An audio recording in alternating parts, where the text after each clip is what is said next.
పరిశుద్ధ లేఖనంలో నుండి మనము ప్రభు బలలో పాల్పొందక మునుపు ఒక మాట బైబిల్ గ్రంథంలో నుండి చదువుకుందాం. హెబ్రీయులకు రాసిన పత్రిక 12వ అధ్యాయం.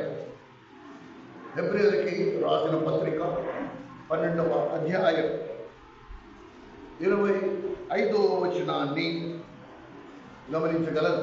హెబ్రీయులకి రాసిన పత్రిక 12వ అధ్యాయం 25వ వచనాన్ని గమనించగలరు. మీకు బుద్ధి చెప్పుచున్న వానిని నిరాకరించకుండానట్లు చూచుకునుడి. మీకు బుద్ధి చెప్పుచున్న వానిని నిరాకరించకుండానట్లు చూచుకునుడి. వారు భూమి మీద నుండి బుద్ధి చెప్పిన వానిని నిరాకరించినప్పుడు తప్పించు కొనకపోయిన ఎడల పరలోకము నుండి బుద్ధి చెప్పుచున్న వానిని విసర్జించు మనము తప్పించు కొనకపోవుట మరి నిశ్చయము కదా.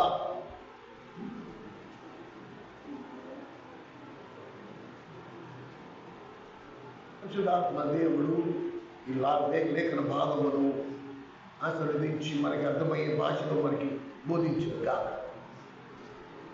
ఇప్పుడు పైనుండి బుద్ధి చెప్పేవాడు ఎవరు? పైనుండి బుద్ధి చెప్పేవాడు ఎవరు? ఎవరండి?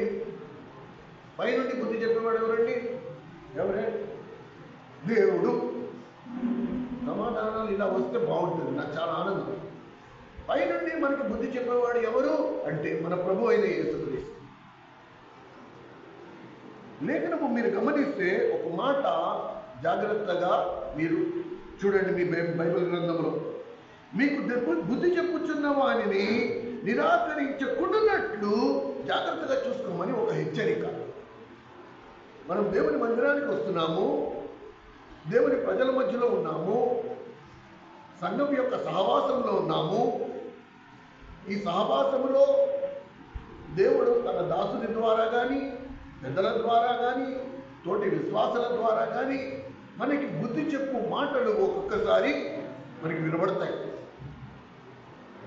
ఏమండి? ఆ వినబడినప్పుడు దాన్ని నిరాకరించకుండా జాగ్రత్తగా చూసుకోమని దేవుడు చెప్తున్నాడు.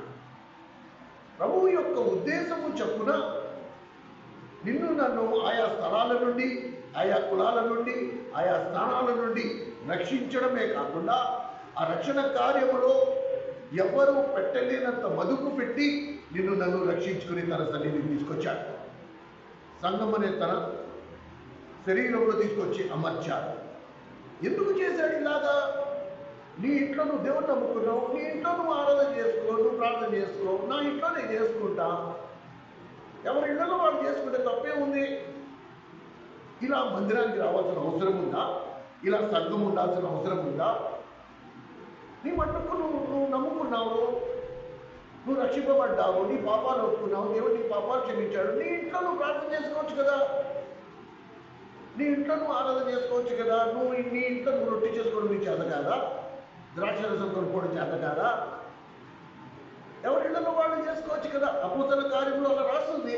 ఆ దినాలలో ఇంటింటా రొట్టె మెచ్చిరి, ఎవరిళ్లలో వాళ్ళు రొట్టె మెచ్చుకున్నారు. అలాంటప్పుడు సంఘం దేనికి? దేవుడు దేనికి సంఘం అని పెట్టాడు? ఈ సంఘానికి నువ్వు నేను ఎందుకు ప్రతి ఆదివారం బుద్ధిపూర్వకంగా ఎంత కష్టమైన నష్టమైన, కరెంట్ ఉన్నా లేకపోయినా, చోట్ల కారిపోతున్నా, నడు నొప్పులు వస్తున్నా, కారు తిండి లెక్కుతున్నా వచ్చి ఎందుకు కూర్చుంటున్నావు?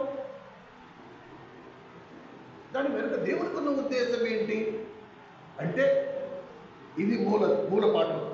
మీకు బుద్ధి చెప్పుచున్న వానిని నిరాకరించకుండానట్లు. ఎవరైతే బుద్ధి చెప్తున్నారో వాడు నీ పక్కన కూర్చున్న తోటి విశ్వాసం అయ్యి ఉండొచ్చు,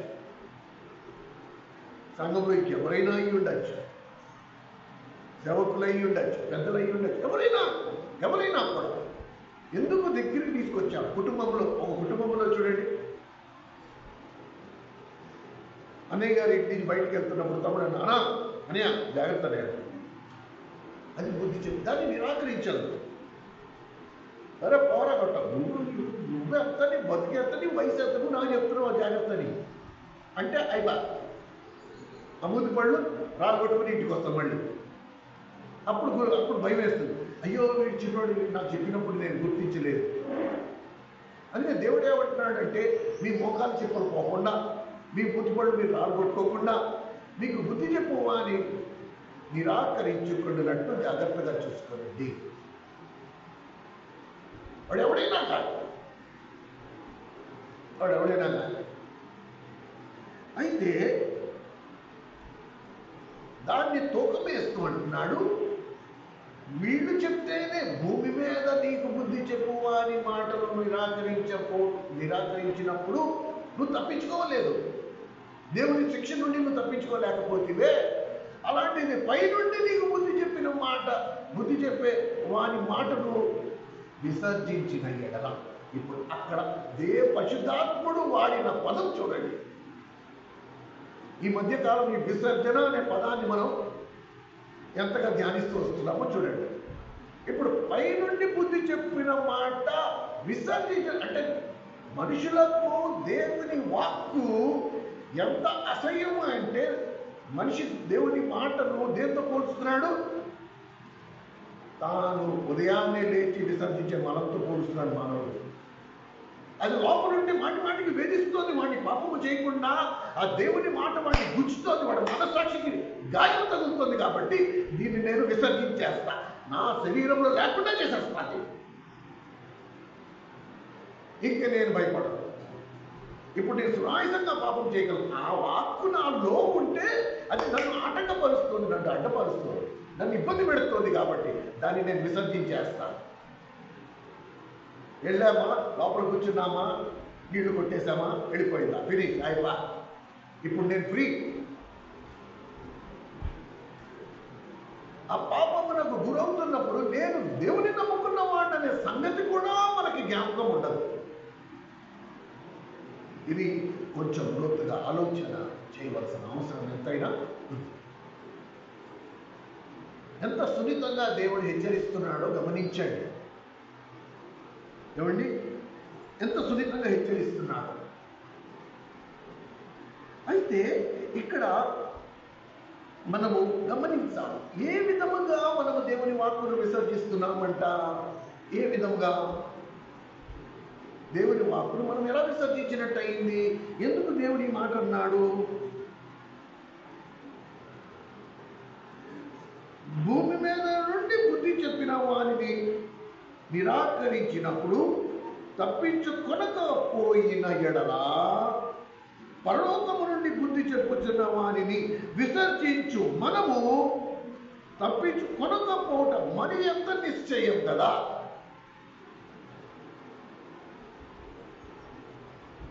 తల్లిదండ్రులు చెప్తారు పిల్లలకి జాగ్రత్త రా అంటారు. దానికి గుడ్డేం కాదు, జాగ్రత్త చెప్తారు. రోజు చెప్తారు, నాకు ఎప్పుడు ఏం అవ్వలేదు. ఇందాక అన్నాడు, నేను మారుమందు పొందినప్పటి నుంచి పెట్టిన, ఇదో ఇవాళ వచ్చేస్తున్నాడు, రేపు వచ్చేస్తున్నాడు, ఏడి ఇంతవరకు రాలేదు ప్రభు అన్నట్టే ఉంటుంది. మానవుడు హెచ్చరిక మాటను చులకనగా తీసుకున్నంత మరి దేనిని చులకనగా తీసుకోవు. నువ్వు హెచ్చరించావా, వెంట్రుక ముక్క తీసి పాడేసినట్టే. అర్థమవుతుందా? నువ్వు జాగ్రత్త అనేది భూతపదం అయిపోయింది ఈ రోజుల్లో. మనకి చెప్తాడా అనేసి అనిపిస్తుంది. మనకు తెలియదా మన జాగ్రత్తగా ఉండాలని? మనకు తెలియదా? తెలియక చెప్పరు. అప్పుడు తల్లిదండ్రులు వెనకాల నుంచి చెప్పేటప్పుడు పెద్దవాళ్ళు వెనకాల నుంచి ఎందుకు చెప్తారంటే నీకు తెలియక కాదు, నీకు గుర్తు చేయడానికి మాత్రమే. జాగ్రత్త రావు బాబు, నష్టపోయిన తర్వాత ఏడిస్తే కాదు, జాగ్రత్త, కొంచెం జాగ్రత్త, జ్ఞాపకం ఉండించు. ఈ మాట ఆ మెదట్లో గంట కొడుతూ ఉంటుంది కాబట్టి జాగ్రత్తగా ఉంటాం బయటికి వెళ్ళినప్పుడు. అది చెప్పకపోతే నిర్లక్ష్యంగా ఉంటాం కాబట్టి ప్రమాదానికి గురవుతాం, దెబ్బలకు గురవుతాం, నిందలకి, అవమానాలకి. జాగ్రత్త జాగ్రత్త జాగ్రత్త జాగ్రత్త. ఇప్పుడు ప్రభు ఏమంటాడంటే, నేను బుద్ధి చెప్పు మాటలను మీరు విసర్జించే కదా మీరు ఎలా తప్పించుకుంటారు? కనుక ఎలా విసర్జించడం అయింది అంటే, ఇంగ్లీష్లో ఈ పదం ఇంకొక విధంగా రాశారు. దేవుడు చెప్పిన విధానములో కాకుండా దానికి వ్యతిరేకంగా నడుచుకుంట. పరిశుద్ధాత్ముడు మనతో ఇంకా స్పష్టంగా మాట్లాడనుగా. కొన్ని విషయాలు మనం గమనిద్దాం. మనం దేవుని మాటను ఎలా విసర్జిస్తాం? సర్వసాధారణంగా ఒక్కొక్కడు మొహం మీద చెప్పేస్తారు. కొంతమంది చాలా మర్యాదగా చెప్తారు. ఈ నిరాకరించడం అనేది ఎలా జరుగుతుంది? ఇద్దరు యవనస్తుల్ని చూద్దాం దేవుని బైబిల్ గ్రంథంలో. వీళ్ళిద్దరూ నిరాకరించిన విధానాలని చూద్దాం. ఎలా నిరాకరించడం అంటే, నేను చేయను అన్నాం. అరే బాబు అలా చేయొద్దు అంటే, నేను చేస్తా అన్నాం. అరే బాబు ఇలా చేయంటే, నేను చేయను అని చెప్పడం. నిరాకరించడం అంటే వ్యతిరేకంగా వెళ్ళడం. దేవుడు అంటే చెప్పు మాటకు నువ్వు వ్యతిరేకంగా వెళ్తే నువ్వు ఎలా తప్పించుకుంటావు? కనుక జాగ్రత్త. నిరాకరించడం అంటే, విసర్జించడము అంటే అసలు నా నుండి ఆ మాట తీసేయడం. అరే పెద్దోడా బయటికి వెళ్తున్నాం, వస్తా ఈ వస్తువు తీసుకురాయే అంటే, ఆ మాట విసర్జించడం అంటే ఆ మాట లోపలికి తీసేశాడు. ఇప్పుడు వచ్చేసాడు, తీసుకురాలే. అది ఎందుకు తీసుకురా అంటే మర్చిపోయా.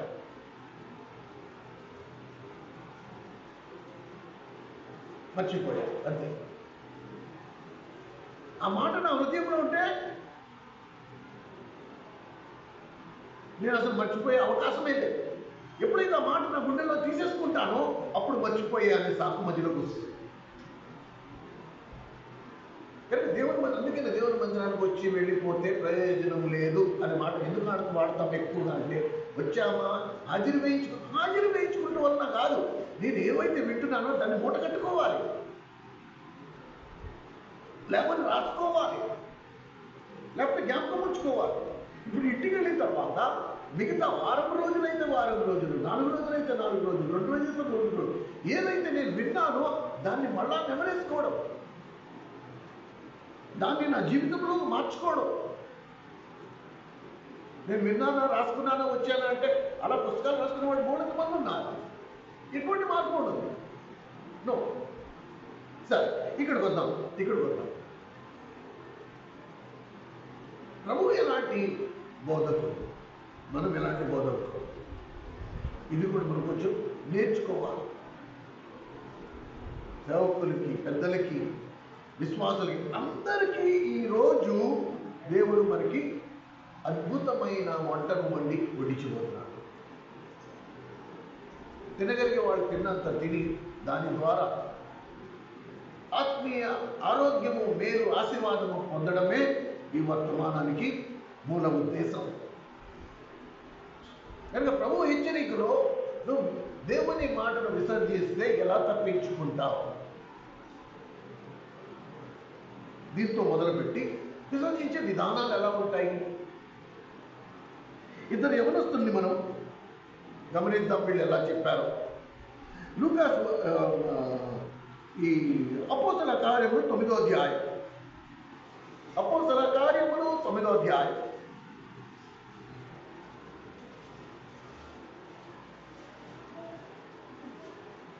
అపోస్తల కార్యములు, అపోస్తుడైన పౌలు ఆయన మార్పు పొందిన విధానము, దాని గురించి గమనించండి. అపోస్తల కార్యములు 9వ అధ్యాయం, పేజ్ నెంబర్ చెప్పండి. 111వ పేజీ, 9వ అధ్యాయం 1వ వచనము నుండి. పౌలు ఇకను ప్రభు యొక్క శిష్యులను బెదిరించుచు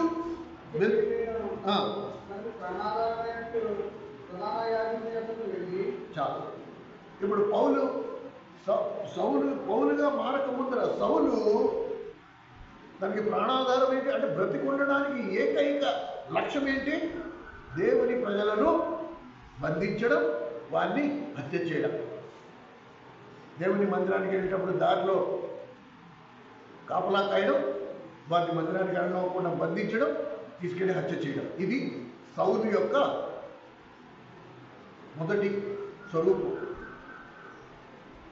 ఏమండి, ఇదే ఆయన ప్రాణాధారం అంటే బతికుండడానికి ఒకే ఒక లక్ష్యం, క్రైస్తవుని చంపడం. సరేనా? 2వ వచనం, ఈ మార్గమందున్న పురుషులైనను స్త్రీలైనను యెరూషలేమునకు తీసుకుని వచ్చుటకును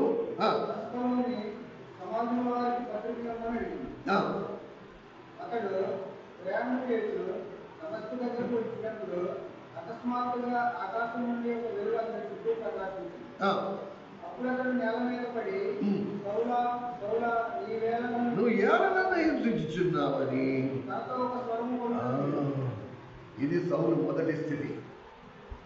ఇక్కడ దేవుడు సౌలుతో మాట్లాడుతున్న కొలది సౌలు దేవుని మాటను తిరస్కరించడమే కాకుండా దేవుని ప్రజలను హింసించడం మరి ఎక్కువగా. ఈయన ఒక యవనస్తుడు, యవన ప్రాయమందు ఉన్నాడు. ఇంకొక యవనస్తుడిని చూద్దాం. మత్తయి సువార్త 19వ అధ్యాయం. మత్తయి సువార్త 19వ అధ్యాయం 16వ వచనం నుండి గమనించండి. మత్తయి సువార్త 19వ అధ్యాయం 16వ వచనం. ఒకడు ఆయన ఎదుగు వచ్చి, బోధకుడా, నిత్య జీవం పొందుటకు నేను ఏం చేయవలనని ఆయన అడిగాను. మంచివాడు అక్కడే, నువ్వు జీవంలో ప్రవేశింపబోయిన ఆజ్ఞలు చేయమని చెప్పింది. అతడు ఏ ఆజ్ఞలని ఆయన అడుగుగా, యేసు నరహత్య చేయవద్దు, వ్యభిచారించవద్దు, దొంగవద్దు, అబద్ధ సాక్ష్యం చెప్పవద్దు, తల్లిదండ్రులు సన్మానించు, నిన్ను వలె నీ పొరుగువాడిని ప్రేమించవద్దనే అని చెప్పింది. అందుకు ఆ యవనుడు, ఇవన్నీ అనుసరించుకునే ఉన్నాను, ఇతను నాకు చదువు ఏమని ఆయన అడిగింది. అందుకు యేసు, నువ్వు పరిపూర్ణులకు కోరినదా, పోయి నీ ఆస్తి నమ్మి పేదలకిమ్ము, అప్పుడు పరలోకమందు నీకు ధనము కలుగును. నీవు వచ్చి నన్ను వెంబడించుకుని. అయితే ఆ యవనుడు మిగిలి ఆస్తి గలవాడు కనుక ఆ మాట విని వ్యసన పడకు వెళ్ళిపోయాడు. ఇక దేవుడు చాలా క్లియర్గా చెప్పాడు, నువ్వే కదా వచ్చావు నా దగ్గరికి, నిత్య జీవం పొందాలంటే నన్ను ఏం చేయాలి నన్ను అడిగావు కదా, నేను చెప్పాను కదా, అవన్నీ నేను చేస్తూనే ఉన్నాను కదా, నాకు ఇంక ఏ కొదువు ఉంది అని అడిగావు కదా. నీకున్న కొదువు ఇది ఒక్కటే, నీకు నాకు మధ్యలో అడ్డుగోడగా నిలబడింది నీ ధనం ఒక్కటే. కనుక అది అమ్మేసి, నీ ఆస్తి అంతా అమ్మేసి పేదలకు పంచిపెట్టేసి వచ్చి అంటే మరి నేను పోగొట్టుకున్న ధనము, నువ్వేం దాని గురించి చింతపడద్దు. ఇక్కడ ఎంత పోగొట్టుకుంటావో దీని రెట్టింపు ధనము నీకు పరలోకంలో నేను ఇస్తా అని ప్రభు అన్నాడు. ఇక్కడ నువ్వు ఎంత పోగొట్టుకున్నావో పరలోకమందు దీనికి రెట్టింపు ధనము నేను నీకు ఇస్తా. నువ్వు కేవలం వచ్చి నన్ను వెంబడించి కట్టుబట్టతో నా వెంటరా అంటే అతడు వ్యసన పడ్డాడు. ఏమీ చెప్పకుండానే మౌనంగా అక్కడి నుండి వెళ్ళిపోయాడు.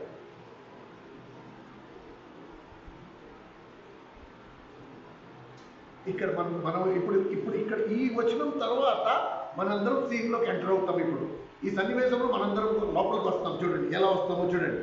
21వ వచనం. యేసు తన శిష్యుల్ని చూసి, ధనవంతుడు పరలోక రాజ్యములో ప్రవేశించుట దుర్లభమని మీతో నిశ్చయముగా చెప్పుచున్నాను. ఇది గాక ధనవంతుడు పరలోక రాజ్యంలో ప్రవేశించుట కంటే సూర్యరాజ్యములో ఒంటె దూరుట సులభమని మీతో నిశ్చయముగా చెప్పుచున్నాను. 25వ వచనము చూడండి. శిష్యుడి మాట విని మిక్కిలి ఆశ్చర్యపడి, అలాగైతే ఇది అలాగైతే ఎవడు రక్షింపబడతాడు అనే మాటలు మనందరం ఉన్నాం. దేవుని నమ్ముకుంటే ఇలా చేయొద్దు, అలా చేయొద్దు, ఎక్కడికి వెళ్ళద్దు, అక్కడికి వెళ్ళదు. ఇలాగైతే ఇంక ఎవడో దేవుడు నమ్ముకుంటాడు? దేవుణ్ణి నమ్ముకుంటాం, మా ఇష్టం వచ్చినట్టు మేము ఉంటాం. శిష్యులు కూడా అదే ఆశ్చర్యపోయారు. ఇలాగైతే ఎవడు దేవుడు వస్తాడు, ఇలాగైతే ఎవడు రక్షింపబడతాడు అంటే ఉద్దేశం ఏంటి? అసలు దేవుని మాటకు లోబడే స్వభావమే లేదు. మేము దేవుణ్ణి నమ్ముకుంటాం, కానీ మా ఇష్టం వచ్చినట్టు మేము ఉంటుండగా దేవుడు మమ్మల్ని ఏమీ అనకూడదు, మాకు ఆజ్ఞలు జారీ చేయకూడదు. దశాజ్ఞలు ఇచ్చాడు, దశాజ్ఞల్ని పాటించా, అక్కడితో ఆపేయాలి అంతే. కానీ నా ఆస్తులు అమ్మేయమంటాడేంటి? అందుకు శిష్యులకి వచ్చిన ఇబ్బంది ఏంటి? మీకు ఒక మాట చెప్పనా? 2 పనులు. అందరూ గుండెల మీద వేసుకుని యథార్థంగా సమాధానం చెప్పండి. యథార్థంగా అందరూ గుండెల మీద. ఇవ్వడం కష్టమా, పుచ్చుకోవడం కష్టమా? యథార్థంగా చెప్తాం. ఇవ్వడం కష్టమా, తీసుకోవడం కష్టమా? చెప్పండి, ఏది కష్టం? ఇవ్వడమే కష్టం, తీసుకోవడం చాలా సులభం. దానికి నువ్వు ప్రయాసపడక్కర్లా. కానీ వింత చూడండి, దేవుడు తన మాట ఇస్తుంటే నువ్వు చేయాల్సిందంతా ఏంటి? ఆ మాటను అంగీకరించడమే. కానీ మనకి ఆ తీసుకోవడం కష్టమైపోతుంది. నేటి క్రైస్తవ సమాజం ఏమంటుంది? మేము దశభాగాలు వేసేస్తాం, మేము కట్టాలు కానుకలు చదివించేస్తాం, మేము మందిరాల్లో భోజనాలు పెట్టేస్తాం. కానీ దేవుడు చెప్పినట్టు మాత్రం మేము అంగీకరించాం. ఎంత ఆశ్చర్యం కదా! ఇచ్చే కంటే పుచ్చుకోవడం చాలా సులభం. కానీ ఇక్కడికి వచ్చేటప్పటికి దేవుని వాక్యం అంగీకరించడం చాలా కష్టంగా ఉంది. ప్రభువుని వెంబడించిన శిష్యులే ఆశ్చర్యపడిపోయి, ఇలా డైరెక్ట్గా ఆయన అనలేరు, భయం. ఇలాగైతే ఇంకైనట్టే, ఎప్పుడైనా మార్పులు పొందుతాడంటే అంటే ఈ కండిషన్ పెట్టకూడదంట. అర్థమవుతుందా? ఇప్పుడు చూడండి, ఈ ఇద్దరు యవనస్తుల్లో ఎవరు రక్షింపబడ్డాడు? వీడు ఎంత మర్యాదస్తుడు. ప్రభు దగ్గరికి వచ్చాడు, దశాజ్ఞలు పాటించాడు అన్నాడు. అంటే ప్రభువు నిజమే, వాడు పాటించకపోయి ఉంటే ప్రభు వెంటనే గద్దించేవాడు. నువ్వు అబద్ధం చెప్తున్నావు. ప్రభు దగ్గర ఎప్పుడూ అబద్ధం చెప్పలేడు. ఆ యవనస్తుడు ప్రభు దగ్గరికి వచ్చి, ఆ దశాజ్ఞలు అవి నేను పాటిస్తున్నాను, ఇంకా నాలో లోపం ఏంటి అంటే, అరే బాబు, నీలో లోపం ఒకటే, నువ్వేమో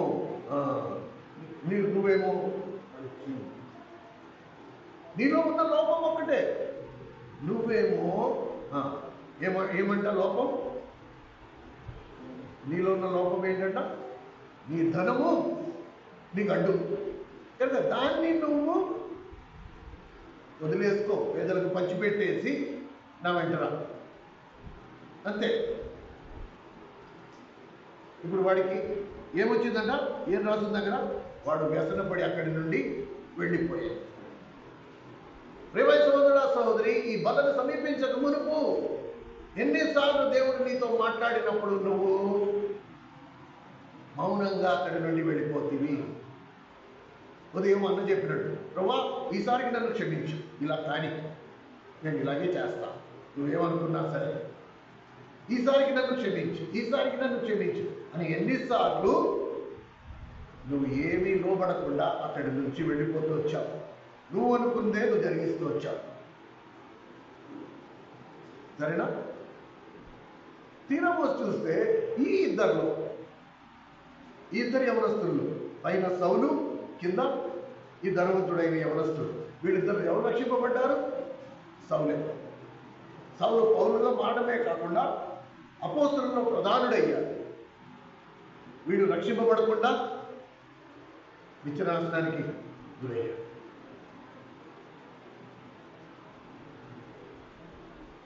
అర్థమవుతుందా నేను చెప్తున్న మాట?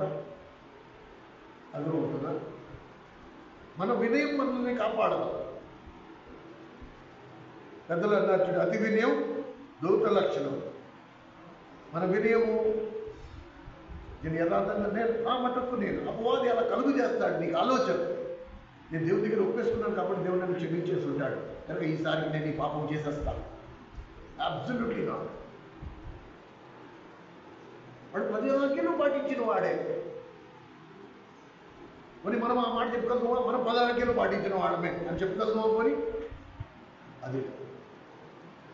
అది కనీసం 10 ఆజ్ఞలు పాటించిన వాడు. ఆ ధనాన్ని మాత్రమే వదులుకోలేను అన్నాడు. పోయింది, వాడు రక్షణే పోయింది, వాడు రక్షింపబడ్డాడు. He was not save. ఎంత ఆశ్చర్యమో చూడండి. సరే, ఇంకొక ఎగ్జాంపుల్ చూద్దాం. ఇంకొక ఎగ్జాంపుల్ మత్తయి సువార్త 21వ పేజీ, యువతల పక్క పేజీ చూడండి. 21వ అధ్యాయం 28వ వచనం. 28వ వచనం. అలాగే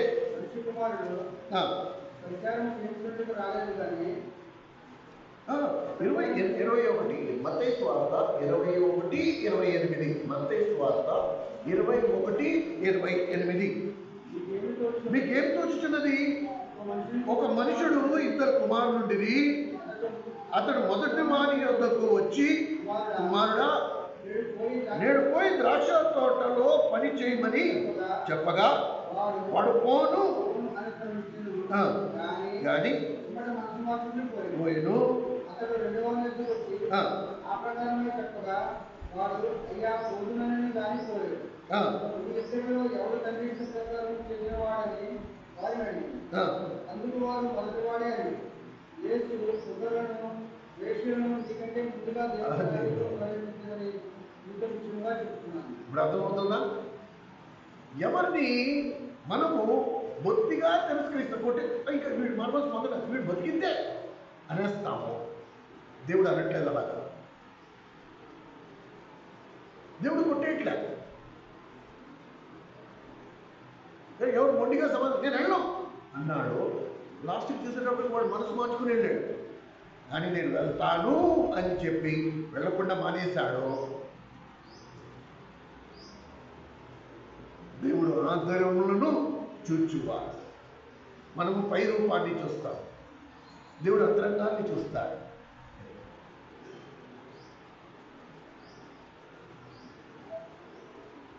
కనుక ఈ విషయము మనము జాగ్రత్తగా గమనించాలి. మారు మనసు పొందే అవకాశాలు ఎవరికి ఎక్కువగా ఉంటున్నాయో గమనించండి. ఏమండి, రాజుగారి పెళ్లి రాజుగారి కుమారుడి పెళ్లికి ఆహ్వానించారు అందరినీ. మా అబ్బాయి పెళ్లికి దయచేసి అందరూ వచ్చి పెళ్లి వస్త్రాలు ధరించుకుని విందులో పాల్పొందాలి అని రిక్వెస్ట్ చేయగా లూకాసు వార్త 14వ అధ్యాయం 16వ వచనం. లూకాసు వార్త 14వ అధ్యాయం 16వ వచనం. ఆయన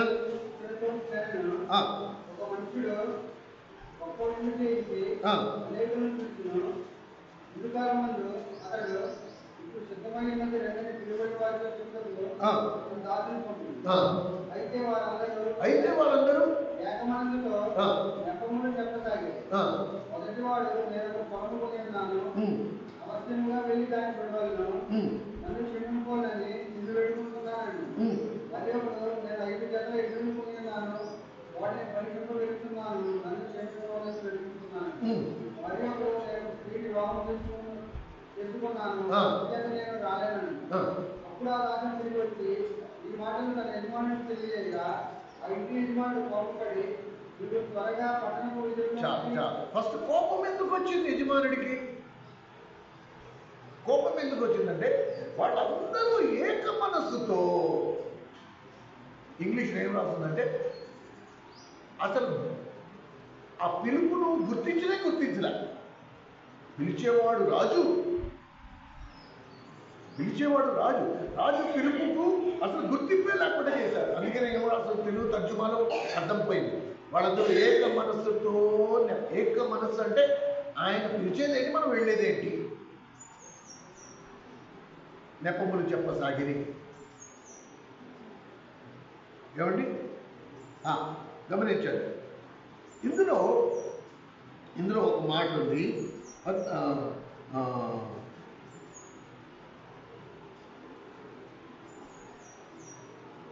18వ వచనం ఒకసారి చదవండి. అయితే వారందరూ ఏక మనసుతో మొదటివాడు నేను ఒక పట్టుకోలేనాను, అవశ్యంగా వెళ్ళి ఇవి నేపాల్.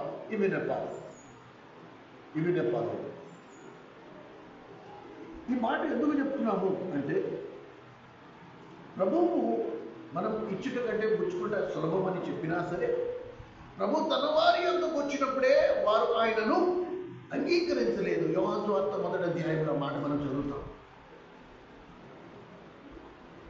యోహాను సువార్త 1వ అధ్యాయము 11-12 వచనాలు మీరు గమనించండి. ప్రభు తన వారి యొద్దకు వచ్చినప్పుడే వారు ఆయనను అంగీకరించలేదు. నువ్వేం చేయాలి? ప్రభు ఏమైనా పంచపక్ష భవనాలు అడిగాడా? ప్రభు ఏమైనా సకల సౌకర్యాలు అడిగాడా? నువ్వు ఆయనను చేర్చుకోవడమే. ఇదిగో నేను తలుపు యొద్ద నిలిచి తలుపు తట్టుచున్నాను, ఎవరైనా తలుపు తీసి నేడగా నేను లోపలికి వచ్చి వారితో సహవాసం ఉండేదను. అంతే. యోహాను సువార్త 1వ అధ్యాయం 11-12 వచ్చిన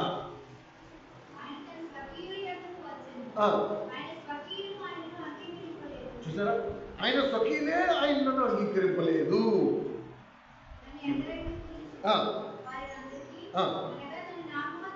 విశ్వాసం ఉంచే వారికి, అందుకని అందరూ కాదు. ఇప్పుడు నువ్వు ఆయనను అంగీకరించావంటే ఆయన మాటలను కూడా నువ్వు అంగీకరించాలి. నేను ఆయన్ని అంగీకరించాను కానీ ఆయన మాటను అంగీకరించను అంటే నీ మాట ముమ్మారు అబద్ధం. నువ్వు దేవుడిని అంగీకరించావు, దేవుడిని నమ్ముకున్నాను అంటే దేవుని మాటలను కూడా నువ్వు అంగీకరించాలి. నువ్వు దేవుని మాటను అంగీకరించకుండా దేవుని నమ్ముకున్నానని చెప్పడం అనేది ముమ్మారు అబద్ధం. అని అందులో నిజాయితీ ఏమీ లేదు. అందుకని ప్రభు ఎవరు ఆయనను ఎంతమంది అంగీకరించారో వారందరికీ దేవుని పిల్లలగుటకు అధికారం. కనుక ప్రభు నేను నిన్నే కాదు నీ మాటలను కూడా అంగీకరిస్తా. నువ్వు ఎలా చెప్తే నేను అలా ఉంటా. 1 తిమోతికి రాసిన పత్రిక 1వ అధ్యాయంలో పౌలు 1 తిమోతికి రాసిన పత్రిక 1వ అధ్యాయం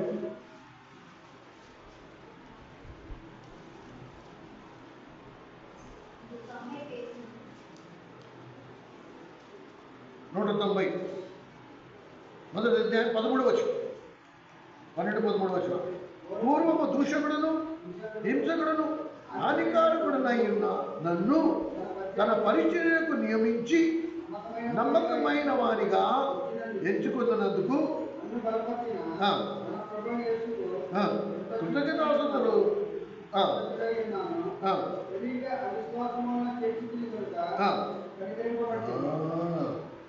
తెలియక చేయడం, తెలియక తిరస్కరించడం, తెలియక విసర్జించడం వేరు. తెలిసిన తర్వాత నువ్వు విసర్జించడం అంటే అందుకనే పౌరు అంటాడు నేను హానికారకుడు హింసకుడు. అందులో నిస్సందేహం ఎంతోమంది క్రైస్తవుల్ని దేవాలయానికి వెళ్ళకుండా ఆటంకపరచడమే కాకుండా వాడిని హతమార్చాలి. అది తెలియక అవిశ్వాసము వలన నేను చేసిన పనులు. కానీ ఆయన నన్ను కనికరించి కరుణించి నన్ను బలపరిచి ఇప్పుడు ఆయన పరిచర్య కొరకు వాడుకుంటున్నాడే. కనుక పూర్వము తిరస్కరించి ఉండొచ్చు, ఇప్పుడు దేవుడు నీకు మరో అవకాశం ఇస్తున్నాడు. ఆయన మాటలను అంగీకరించడానికి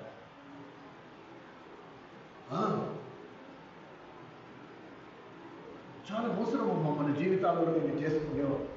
పైనుండి బుద్ధి చెప్పేవాని మాటలను మనం తిరస్కరించినలా మనకి తప్పించుకునే మార్గమే లేదు. వారు రక్షింపబడి నిత్యనాశనానికి గురయ్యారు. వారు రక్షింపబడి నిత్యనాశనానికి గురయ్యారు. ఈ మాటను మనం ఎప్పుడైనా గుర్తుంచుకోవాలి. అందుకే ఎప్పుడైతే మన కాలికి ముళ్ళు గుచ్చుకుంటుందో దాన్ని వెంటనే తీసేసుకోవాలి. అది తీసుకోకుండా కనుక మనం అలాగే కొనసాగించి కొన్ని రోజులు అది చీవుపట్టి ఆ కాళ్ళు లోపల నుంచి కుళ్ళిపోయి చివరికి కాలే తీసేసే పరిస్థితి ఏర్పడుతుంది. ఒక్కొక్కసారి మన ప్రాణాలే పోతాయి వాతం వల్ల. అటు ఇటు ఇంజక్షన్ ఎందుకు ఇచ్చుకుంటాం? ఆ విషం పైకి పాకకుండా. ఎప్పుడైతే మన జీవితంలో అది మనం కనుక్కుంటామో దేవుని లేఖనము ద్వారా, దేవుని తన మాట ద్వారా ఇదిగోరా బాబు నీలో ఈ ముళ్ళుంది దాన్ని నువ్వు తీసుకో అని చెప్పినప్పుడు కనుక దాన్ని నువ్వు అలాగే వండిస్తే అది నీ ప్రాణాలు తీసేస్తుంది. ఈ మాట మనం జ్ఞాపకం ఉంచుకోవాలి. అందుకని లూకాసు వార్తలో వెంటనే మనలాగా దేవుడు వెంటనే తీర్పు తీర్చట్ల. ఇప్పుడు దేవుని మనసు ఎలాంటిదో చూడండి. మనం కూడా అట్టి మనసు కలిగి ఉండాలి. దేవుని మనసు ఎలాంటిది అంటే లూకాసు వార్త 13వ అధ్యాయం. లూకాసు వార్త 13వ అధ్యాయం 23వ వచనం. లూకాసు వార్త 13వ అధ్యాయం 23వ వచనం. ప్రభువా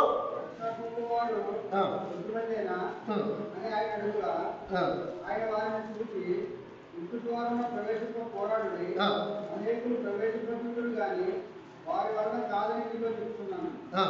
ఇంటి వారు లేచి తలుపు వేసిన తరువాత మీరు వెలుగులో నుంచి తలుపు తట్టి, అయ్యా మాకు తలుపు తీయమని చెప్పారంభించినప్పుడు ఆయన, మీరు ఎక్కడి వారో మీకు ఎరుగునని ఉత్తరం మీతో చెప్తుంది. మీతో చెప్పు. సరే, 34వ వచనం. 34. యెరూషలేమా యెరూషలేమా, ప్రవక్తలను చంపుతూ మీ యుద్ధకు పంపబడిన వారిని రాళ్లతో కొట్టుతూ ఉండుగానా, కోడి తన పిల్లలను తన రెక్కల కింద ఎలాగో చేర్చుకున్నానో అలాగే ఎన్నో మార్లు నేను నీ పిల్లలను చేర్చుకున్నానని వింటుంది, కానీ మీరు వెళ్ళకపోతే. ఇది సున్నితమైన వార్నింగ్ దేవుడిచ్చే వార్నింగ్. మీరు ఎన్ని మార్లు నా మాటలను తిరస్కరించి నాకు వ్యతిరేకంగా మీరు జీవించినా, కోడి తన పిల్లలను తన రెక్కచాడు భద్రపరిచినట్టు నేను మళ్ళా మిమ్మల్ని సమకూర్చుకుంటుంది, కానీ మీరు వినకపోతిరి. అందుకనే శిష్యులకి డౌట్ వచ్చింది, రక్షింపబడిన వారు ఇంతమందేనా అంటే ఇంతమంది కాదు. ఆయన చిత్తం ఏమయ్యింది? అందరూ రక్షింపబడాలి. ఏ ఒక్కరు నశించడం ఆయనకి ఇష్టం లేదు. All should be saved. కానీ ప్రజలు తన మూర్ఖతను బట్టి, తమ అవిధేయతను బట్టి ఈ లోక మాయల్లో పడిపోయి, ఒకవేళ దేవుని మార్గాన్ని వదులుకుంటే, దేవుని మాటలను తిరస్కరిస్తే వాళ్ళని కాపాడగలిగేవారు ఎవరునూ ఉండరు. కాబట్టి ఏ రోజుది ఆ రోజు 2 కొరింథీయులకు రాసిన పత్రిక 5వ అధ్యాయంలో ఆ హెచ్చరిక చూడండి. ఇవన్నీ క్రోడీకరించి ఒక చోటకి తీసుకొచ్చి మీరు చూస్తే మీకు పెద్ద బొమ్మ పటం అనేది పెద్దగా కనబడుతుంది. మనం ఎంత ప్రమాదంలో ఉన్నామో ఇవి మనల్ని సూచిస్తూ ఉంటాయి. 2 కొరింథీయులకు రాసిన పత్రిక 5వ అధ్యాయం 10వ వచనం నుండి.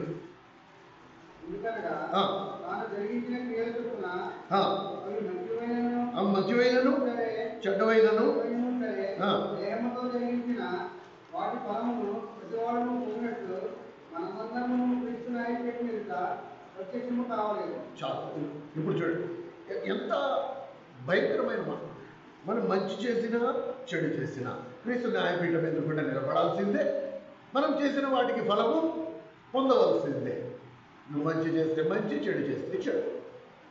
అయినా సరే మనకి ఆ భయం ఉండటం లేదు. మనకి ఆ భయం ఉండటం లేదు. అయితే ఇక్కడ జ్ఞాపకం ఉండించుకోండి, క్రీస్తు న్యాయపీఠం ఎదుట ఎవరికి వారే నిలబడాలి, కుటుంబాలుగా కాదు. ఇప్పుడు మన సంఘం ఉన్నాము, ఎవడైనా వచ్చి గబాల్ మరి మన మందిరంలో ఎవరి మీదైనా పడి జ్ఞానం మోపి వాడిని చేసుకోవాలని ప్రయత్నించినప్పుడు మనమందరం నిలబడి చూడం, మనమందరం మీద పడిపోతాం. ఎవడో కాదు, ఇంతమంది మేము ఉన్నాం, నీకు ఎంత ధైర్యం చెయ్యెత్తాడు కట్టడానికి వచ్చావు, సమస్య ఏంటో చెప్పు, మేము పరిష్కరిస్తాం. మా వాడు తప్పు చేశారా, సరే మీరు క్షమాపణ అడుగుతున్నాం, దాన్ని నష్టపరిహారం ఏదైనా చెల్లించాలా చెప్పు, మేము చెల్లిస్తాం. కనుక ఒకటి నేరాన్ని ఇంకొకడు సరిదిద్దే సమర్థించే అవకాశం ఇక్కడ ఉంది.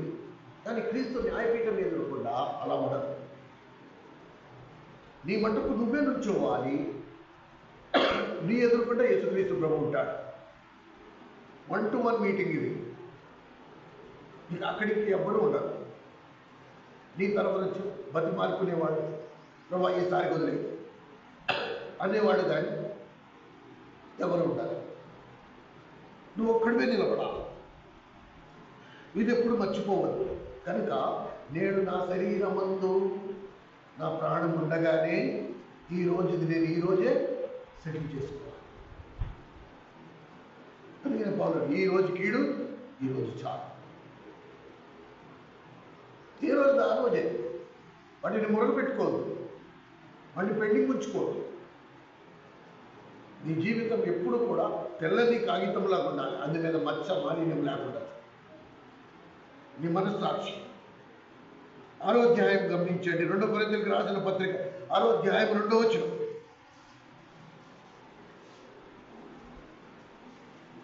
2 కొరింథీయులకు రాసిన పత్రిక 6వ అధ్యాయం 2వ వచనం.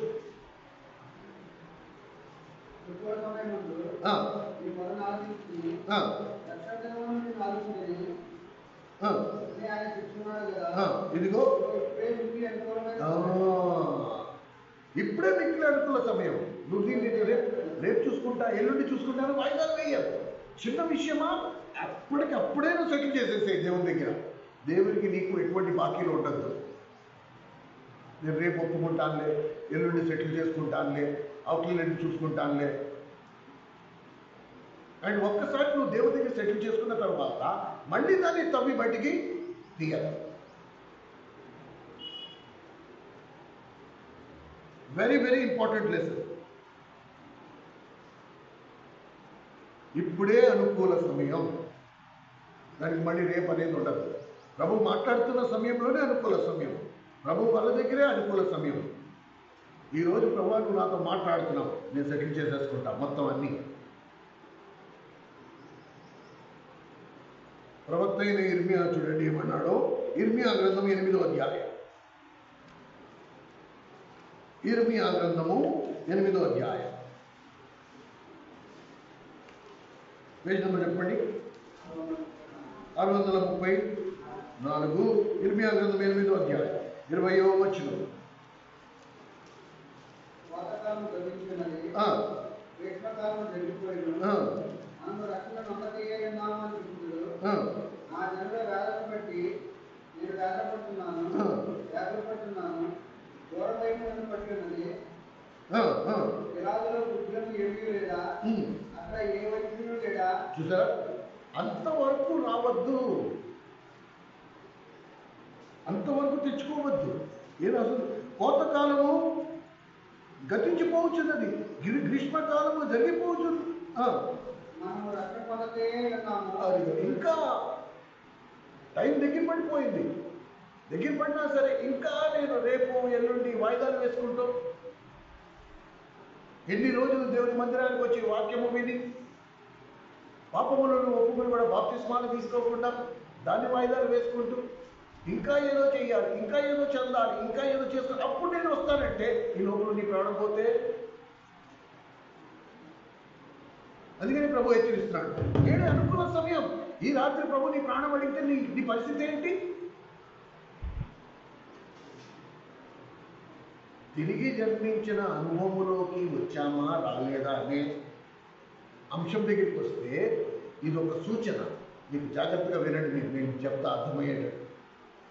పుట్టిన బిడ్డకు పుట్టిన తర్వాత తల్లి పాలు కోసం నువ్వు ఏడవాలి అని ఎవరు చెప్తున్నారు? ఎవరు చెప్పట్లా. బిడ్డ పుట్టాడు అనే దానికి నిదర్శనం ఏంటి? వాడు పుట్టినవాడు వెంటనే కేక వేస్తాడు. ఆ తల్లి రొమ్ము నోటికి అందనంత వరకు ఆ ఏడుపు ఆపడు. అది వాడు పుట్టాడు అనే దానికి నిదర్శనం. బిడ్డ పుట్టాడు అండ్ ఫస్ట్ వాడు వెతుక్కునేది తల్లి పాలు. అలాగే దేవుని మూలముగా తిరిగి జన్మించిన వాడు ఎలా తహతహలాడతాడు తెలుసా? నేను ఎప్పుడు బాప్తిజం తీసుకోవాలి, ఎప్పుడు ఆ శరీరంలో నేను కూడా ఒక అంగంగా చేర్చబడాలి. నేను మానవసం పొందిన 6 నెలలు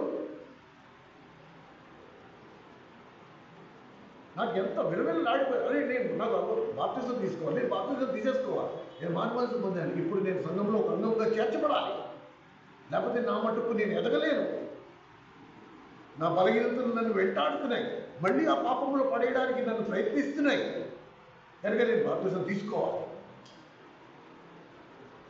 అప్పుడు సంఘ సేవకుల దగ్గరికి, పెద్దల దగ్గరికి నేను వెళ్ళి అడిగితే వాళ్ళు అన్నారు, మురళి నువ్వు ఇప్పుడే మానవసం పొందావు, ఇంకా కొన్ని రోజులు మేము కనిపెట్టాలి. వాళ్ళు బాప్తిజం ఇవ్వలేదు వెంటనే. కానీ ఏ రోజు నేను బాప్తిజం తీసుకున్నానో ఆ రోజు నాకు ఒక పరిపూర్ణత. ఈ రోజు నేను అనాదిగా, ఇప్పుడు నేను ఒక కుటుంబానికి చెందినవాడు, పరలోకమందు నాకు ఒక తండ్రి ఉన్నాడు అనే భావం నాకు కలిగింది. దేవుడు అంటే ఒక భయం ఏర్పడింది, దేవుని లేఖనం అంటే ప్రేమ ఏర్పడింది, ఇక దేవుని కొరకు జీవించాలనే లక్ష్యం ఏర్పడింది. నేను దేవుని మూలంగా తిరిగి జన్మించే అనుభవంలోకి రాలేదు అనుకోండి, నాకు దేని గురించి చింత ఉండదు. రోజులు గడుస్తున్నాయి, వెళ్తున్నామా వస్తున్నామా, అలా. నాకు బాప్తిజం కావాలి అనే ఆశ మనలో ఉండదు. అంటే ఇంకా రక్షణానుభవమే రాలేదు అని దాన్ని నిదర్శనం. అర్థమవుతుందా? అర్థమవుతుందా? కనుక పిలుపు, ఈ పిలుపు దీన్ని మనము మర్చిపోవద్దు. మనందరికీ దేవుడు అప్పగించిన బాధ్యత ఇది.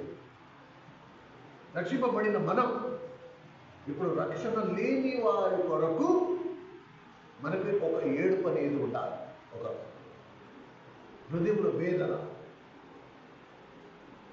ఏమండి, ఎందుకు ఈ మాట చెప్తున్నానంటే దేవుని కోరిక ఏమై ఉన్నది? అందరూ మొదటి తిమోతికి రాసిన పత్రిక 2:4 అపోస్తుడైన పౌలు తిమోతికి రాస్తూ అన్నాడు, ఇది దేవుని చిత్తం. ఏంది? అందరూ మానవస్పదం, అందరూ రక్షింపబడాలి. ఇది దేవుడు. మొదటి తిమోతి 2:4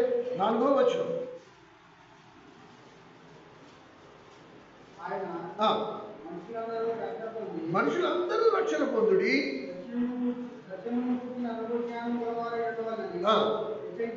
అది వచ్చేసా, దేవుడు అందరూ రక్షింపబడి అందరూ రక్షింపబడాలని ఇచ్చించున్నాడు. ఇప్పుడు ఆయన యందు రక్షణ పొందిన వానికి ఉండే లక్షణాలు ఎలా ఉండాలంటే అందరూ రక్షింపబడాలి, అందరూ రక్షింపబడాలి. ఆ కోరిక, క్రై ఫర్ అదర్స్. కానీ నేను వాడికి తీర్పు తీర్చకుండా ఇంకా వీళ్ళు ఇంతేనా, వీళ్ళు ఇలాగే ఉంటారా అంటే వాళ్ళ మీద రక్షణే లేదు. వాళ్ళు ఎలా ఉంటే ఏంటి? ఇప్పుడు మన ఏడుపు ఏమై ఉండాలో ప్రభు, ఎప్పుడు నువ్వు దర్శిస్తావు, ఎప్పుడు వాడిని రక్షిస్తావు, ఎప్పుడు వాడిని నీ బిడ్డగా చేసుకుంటావు, ఎప్పుడు వాడిని సంఘంలో అంగంగా చేస్తావు. వాళ్ళ అజ్ఞాన దశలో వాళ్ళు ఏం చేస్తున్నారో వాళ్ళకి తెలియదు. ప్రభు దగ్గర నుంచి మేళ్లు పొందిన వారు ప్రభువుని సిలువేస్తున్నప్పుడు ప్రభు చేసిన మాట, ప్రార్థన అదే, తండ్రి వీళ్ళు ఏం చేస్తున్నారు వీళ్ళకి తెలియదు, వీరిని క్షమించండి. కనుక రక్షణానుభవం లేని వారు ఏది చేసినా, ఏది చేయకపోయినా అసలు దానికి విలువే లేదు, వాల్యూవే లేదు. ఇప్పుడు వాళ్ళ కోసము మనం మౌనంగా కన్నీరు కారుస్తూ ఉండాలి. ప్రభా ఎప్పుడు దర్శిస్తావు, ఎప్పుడు రక్షిస్తావు? మీరు చూడండి, అబ్రహాం దగ్గర నుంచి మొదలుకొని దేవుడు సొదొమ గుమరాల్ని నాశనం చేద్దామంటే అబ్రహాం ఇలా ఎలా బేరం ఆడాడండి, ఎలా బేరం ఆడాడండి? ప్రభా సొదొమ గుమరాల్లో నీతిమంతులు కూడా ఉన్నారు ప్రభా, మొత్తం సొదొమ గుమరాలు నాశనం చేస్తామంటే అందులో నీతిమంతులు కూడా పోతారు కదా ప్రభా అంటే మరి ఏం చేయమంటావు? కాదు ప్రభా, ఒకవేళ 50 మంది నీతిమంతులుండి నువ్వు నాశనం చేస్తావంటే ఆ 50 మందిని తప్పించి 100 మంది నాశనం చేస్తావు. అయ్యో ప్రభా, మరి అలాగైతే అలాగా? అలా కాదు ప్రభా, ఒక 25 మంది ఉంటే అలా అలా అలా సంఖ్య తగ్గించుకుంటారు. అంటే వాస్తవంగా నీతిమంతులు ఎంతమంది ఉన్నారు? ఎవరు లేరు. దేవుడు లేకుండా ఏం చెప్తుంది? నీతిమంతుడు లేడు, ఒక్కడు లేడు, అందరూ పాపము చేసి దేవుడు అనుగ్రహించి మహిమను కోల్పోయారు. కనుక అబ్రహ్మ నీకెందుకు? నువ్వు కోరుకున్న నీతి లోతుని నేను తప్పించేసా, ఇక మిగతా వాడిని నేను నాశనం చేసేస్తా అంటే అబ్రహ్మ ఏమంటున్నాడు? ప్రభా వద్దు ప్రభా, ప్లీజ్ ప్రభా, అందరినీ నాశనం ఎందుకు చేస్తావు ప్రభా? వాళ్ళు రక్షణ పొందుతారు, వాళ్ళు మార్మల్స్ పొందుతారు. దేవుడిని బతిమాలుకుంటున్నాడు. కానీ ఈ మనస్సు మనలో ఉండాలి. ఈ మనస్సు, వాళ్ళ ఆత్మల పట్ల మనకి భారం ఉండాలి. ఓ ప్రభా, వాడిని నాశనం చేయొద్దు, వాళ్ళు నష్టపోకుండా కాపాడు. ఇక రేపైనా వాళ్ళు మార్మల్స్ పొందుతారు, ఎల్లుండైనా మార్మల్స్ పొందుతారు. వాళ్ళ కోసం నిరంతరము ప్రార్థనలో ఎత్తిపెట్టి వాళ్ళ కోసం ప్రార్థన చేసే భారం కలిగి ఉండాలి. హెబ్రీ రాసిన పత్రిక 7:25. హెబ్రీ రాసిన పత్రిక 7:25.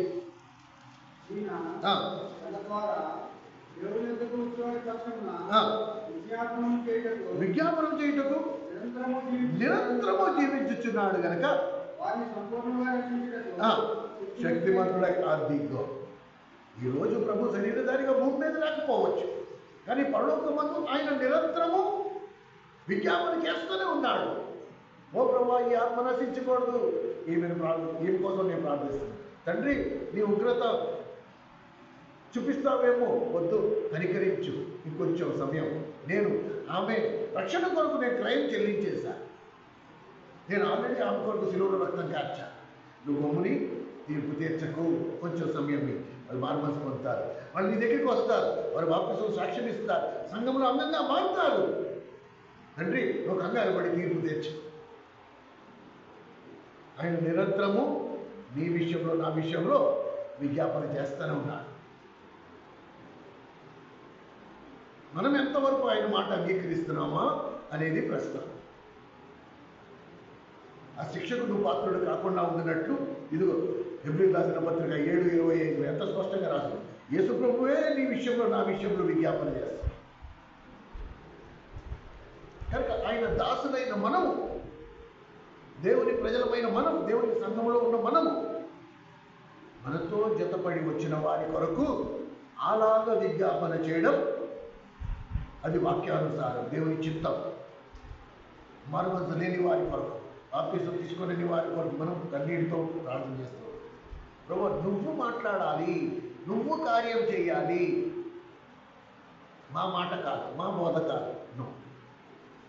నువ్వు ఆత్మ ద్వారా నువ్వు కార్యం చేస్తే అది నిఖరం, అది స్థిరం. మేం కాదు. మోషే నిర్మాకాండంలో మోషే 7వ అధ్యాయము, మీరు 32వ అధ్యాయం 7వ వచనం మీరు ఇంటికి వెళ్ళాక చదవండి. పలకల మీద దశాంఖ్యలు రాయించడానికి హోరేబు పర్వతం మీద, హోరేబేనా ఏ పర్వతం మీదకి మండుచున్న పొద? సీనాయి పర్వతంలో.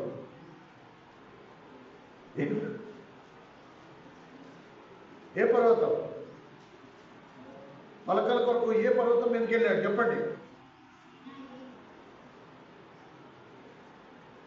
సీనాయి పర్వతం మీద ఉండగా దేవుడు మోషేతో అన్నాడు, ఇదిగో నువ్వు ఎవరి కోసం ఇక్కడికి వచ్చావో వాళ్ళు బంగారపు దూడని చేసుకుని ఒంటి మీద గుడ్డలు లేకుండా దాని చుట్టూ తిరుగుతున్నారు, కనుక నేను ఇప్పుడు వాళ్ళని నాశనం చేయబోతున్నానంటే, ఓ ప్రభువా వాడిని నువ్వు నాశనం చేస్తే ఇశ్రాయేలుని రక్షించే దేవుడే లేడా అని మాట వస్తుంది. వద్దు ప్రభువా వారిని క్షమించు. మోషే బతిమాలుకోడు.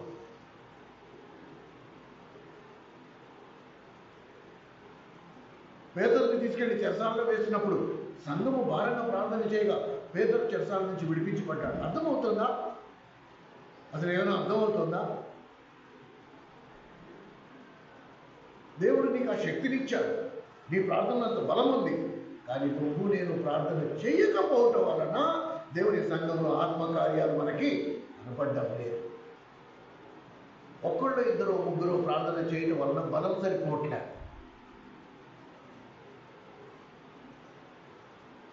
సంఘమంతా ఏకీభావములతో ప్రార్థన చేయగా చెరసాల ద్వారములు పగిలిపోయాయి, సంఖ్యలు తునాతున కలిగిపోయాయి. ఇది సంఘంలో ఉన్న శక్తి.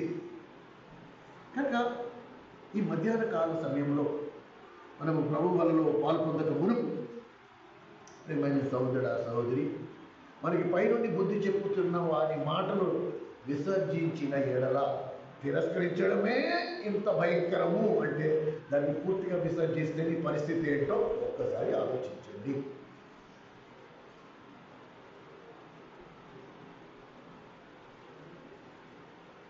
దేవుడు తను తాను పోషించుకోగలడు. దేవుడికి నీ సహాయం అక్కల, దేవుడికి నీ కానుకలు అక్కల.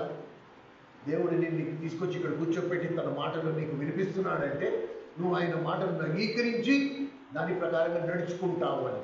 అది నీ క్షేమము కొరకు, నీ పిల్లల క్షేమము కొరకు, నీ భర్త నీ భార్య క్షేమము కొరకు, నీ కుటుంబ క్షేమము కొరకు నీకు చెప్తున్నాడు. వాటిని అనుసరించడం వలన నీ పక్కన కూర్చున్న వారికి ఆవగింజంత కూడా కలిసి రాదు. సంఘముగా సమిష్టిగా మనం ఎప్పుడైతే దేవుని ఆజ్ఞలను పాటించే వారముగా ఉంటామో అప్పుడు ఆ సంఘానికి ఆశీర్వాదం. కానీ ఆ సంఘములో ఒకళ్ళు తిరస్కరించడం వలన ఆ శాపం మొత్తం సంఘం మీదకి వస్తుంది. ఇది మాత్రం నిజం. అందుకు దేవుడు సంఘంగా కట్టాడు. సంఘం కట్టడానికి కారణం ఏంటి? మనమందరము దేవుని కొరకు ఒక పరిశుద్ధమైన సాక్ష్యం. అప్పుడు మనలో వెలుగు వస్తుంది. అప్పుడు మన ఉప్పులో సారం ఉంటుంది. అప్పుడు మన ద్వారా సమాజానికి దేవుని భయం ఉంటుంది. వాళ్ళు వెలుగులోకి రావడానికి ఇష్టపడతారు. మనలోనే వెలుగు లేకపోతే, మనలోనే సారం లేకపోతే, రండి ప్రార్థన చేసుకుని ప్రభు మనలో పాల్పొందుదాం.